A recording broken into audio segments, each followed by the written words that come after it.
Technical એનાલિસિસમાં જે chart ઉપર દેખાય છે તેવું ક્યારેય આપણને જોવા મળતું નથી અને જે નથી દેખાતું તે આપણને અહીંયા આગળ જોવા મળે છે. અહીંયા આગળ તમે સમજો, આપણને સૌથી વધારે યુટ્યુબ ઉપર જોશો કે ઇન્સ્ટાગ્રામ કે ગમે ત્યાં આપણને એ શીખવા મળ્યું છે કે જ્યારે પણ આપણને ડબલ્યુ પેટર્ન બને, એની નેકલાઇન બ્રેકઆઉટ થાય તો એના બ્રેકઆઉટ ઉપર કે રિટેસ ઉપર આપણને અપસાઇડનો ટ્રેડ લેવામાં આવે છે. બટ અહીંયા આગળ આપણે 3 વસ્તુ સૌથી પહેલા જોવાની હોય છે કે આ કયો ટ્રેન્ડ ચાલે છે ત્યારે ડબલ્યુ પેટર્ન બની છે, કયા પ્રકારનું સ્ટ્રક્ચર પાછળ બની રહ્યું છે અને કયા લોકેશન ઉપર બની રહ્યું છે. હવે સમજો અહીંયા આગળ તમે કે માર્કેટમાં એક ડાઉન ટ્રેન્ડ ચાલી રહ્યો છે અને આપણે અહીંયા આગળ ડબલ્યુ પેટર્ન જોવા મળી છે. હવે જેવું અહીંયા આગળ બાયર્સ બધા એક્ટિવ થશે, અહીંયા કહેશે કે આપણે ઓર્ડર બ્લોક કે બ્રેકર બ્લોક જોવા મળશે.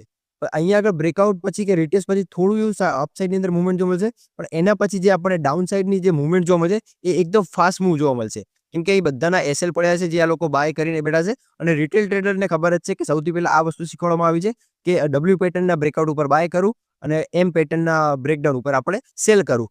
એટલે જ કહેવામાં આવે છે કે ડાઉન ટ્રેન્ડ છે અને ડબલ્યુ પેટર્ન બની છે ત્યાં આગળ તમે સતર્ક થઈ જાઓ અને એની વિરુદ્ધ દિશામાં આપણે ટ્રેડ કરવાનો ટ્રાય કરવાનો. ક્યાં આગળ ઓર્ડર બ્લોક બને છે ને ક્યાં આગળ આપણને બ્રેકર બ્લોક જોવા મળે છે.